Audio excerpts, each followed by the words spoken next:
2014 కన్నా ముందు మీ ఆస్తులు ఎంతనో? అరే 2014 కన్నా ముందు కేటీఆర్ నిన్ను ఒకటే అడుగుతున్నా, నీకు ఏ కారు ఉండే? కేసీఆర్కి ఏ కారు ఉండే? నీకు ఇల్లు ఉండేనా కేటీఆర్? అది చెప్పు. బంజారాహిల్స్లో ఒక్క ఇంట్లో కేటీఆర్ కవిత మీరందరు కలిసి ఒక్క ఇంట్లో ఉన్నారు, బంజారాహిల్స్ రోడ్ నెంబర్ 12లో. ఇది వాస్తవం కాదా? 2014 కన్నా ముందు. మరి నీ పరిస్థితి ఏంది? అప్పుడు నీ పరిస్థితి ఏంది అంటున్నా? 2014 కన్నా ముందు. మరి హైదరాబాద్లో ఒక ఎకరం భూమి లేదు కదా ఆనాడు నీకు? హైదరాబాదులో ఒక ఎకరం భూమి లేదు కదా? ఒక్క ఇంట్లోనే మీ కుటుంబం అంతా ఉండేది కదా?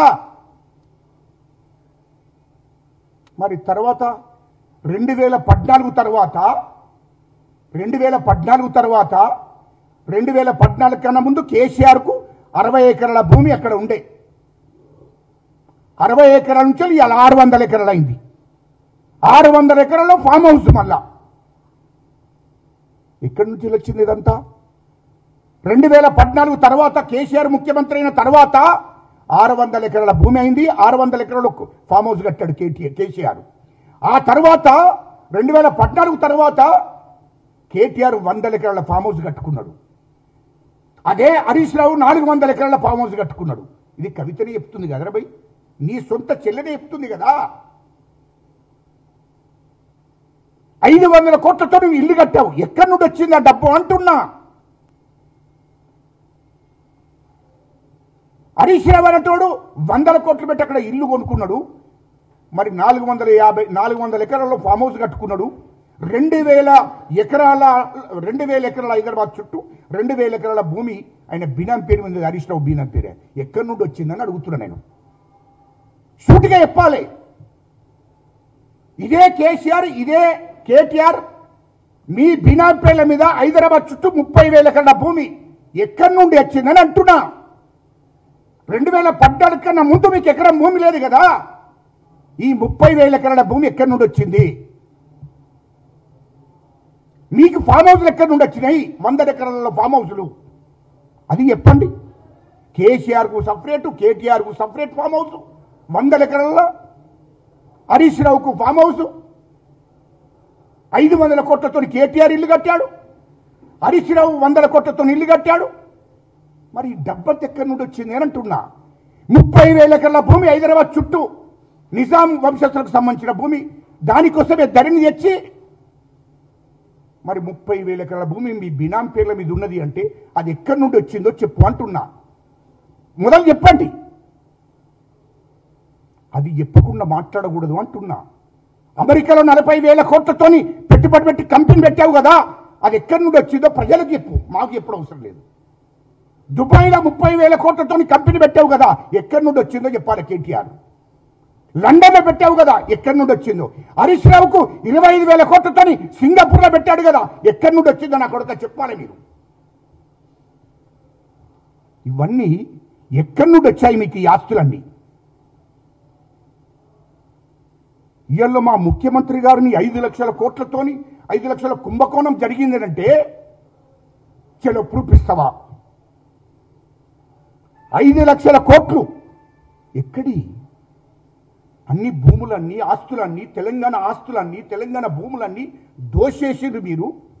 ఇప్పుడు మా ముఖ్యమంత్రి గారి మీద ఆరోపణలు చేయడం కరెక్టేనా అని అంటున్నా నేను. ఇవన్నీ వాస్తవం కాదా? ఈ కార్ రేసింగ్ కూడా నిన్ను ఇక్కడ కాదు, అందుకోసం ఈడీ విచారణ కూడా జరగబోతుంది, సిబిఐ విచారణ కూడా జరగబోతుంది. నిన్ను చెర్రపల్లి జైలుకు కాదు తిహార్ జైలుకు పంపక తప్పదు అంటున్నా. ఖచ్చితంగా నిన్ను అరెస్ట్ చేయబోతున్నారు మా కాంగ్రెస్ ప్రభుత్వం, మా ముఖ్యమంత్రి గారు. తెలంగాణ ప్రజలకిచ్చిన మాటను నిలబెట్టుకుంటాడు అని చెప్తున్నా. ఏం తమాషా చేస్తున్నావా? అంటే పేదోడు ఒక 20 లక్షలు 20 లక్షలు ఎక్కడన్నా మోసం చేస్తేనే వాడిని జైలుకు పంపుతారు. ఒక మధ్యతరగతిలోడు 50 లక్షలు మోసం చేస్తేనే జైలుకు పంపుతారు. నువ్వు 55 కోట్ల రూపాయలు ఇక్కడ క్యాబినెట్ ఆమోదం లేకుండా, ఆర్బీఐ పర్మిషన్ లేకుండా, ఎన్నికల కోడ్ ఉండంగా నువ్వు విదేశాలకు పంపించడం అంటే 55 కోట్లు ఈ కార్ రేసింగ్లు. ఎవడబ్బ సొమ్మురా? ఎవడబ్బ సొమ్మును పంపించడం? నీ అయ్య జాగిరా? ఎన్నికల కోడ్ ఉండంగా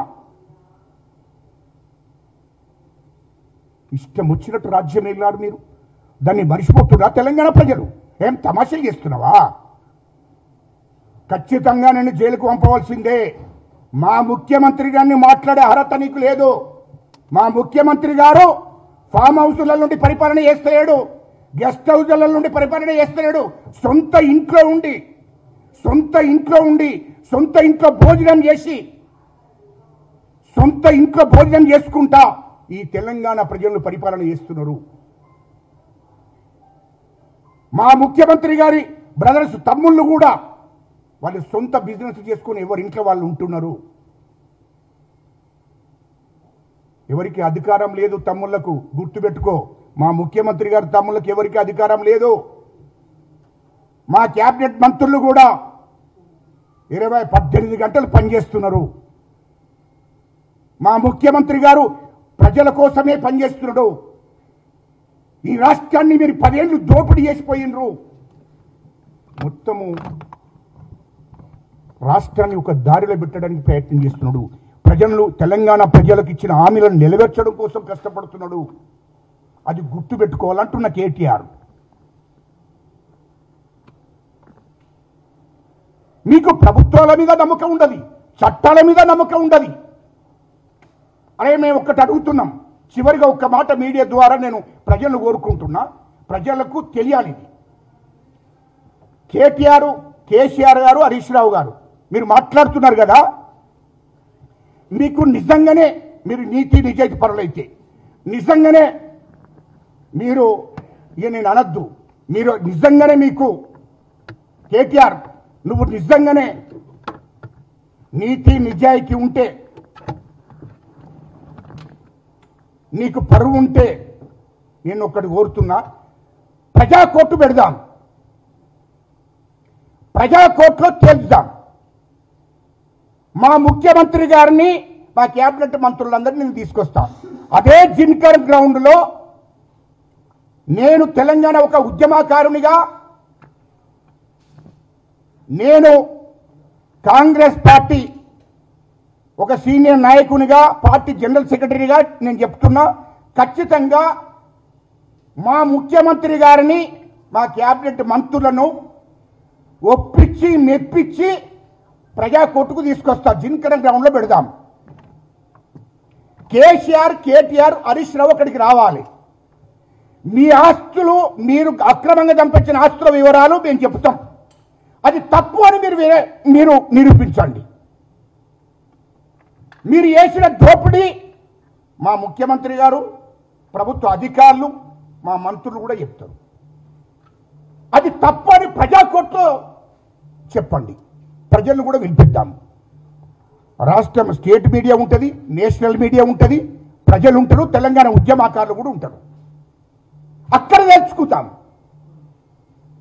మీకు ప్రభుత్వం మీద నమ్మకం లేదు కదా, చట్టాల మీద నమ్మకం లేదు కదా, మరి దమ్ముంటే ప్రజా కోర్టు పెడదాం. ప్రజల మధ్యలో తెలుసుకుందాం అంటున్నా. మీరు నీతి నిజాయితీ పరులైతే అక్కడ నిరూపించుకోండి, చర్చ పెడదాం. మీరొక దిక్కు ప్రభుత్వం తరపున అధికారులు, ముఖ్యమంత్రి గారు, క్యాబినెట్ మంత్రులు ఉంటారు, తెలంగాణ ఉద్యమకారులు ఉంటారు, ప్రజలు ఉంటారు. మీరు కూడా పిలిపించుకోండి ప్రజలను, మీ పార్టీ ద్వారా కూడా పిలిపించుకోండి.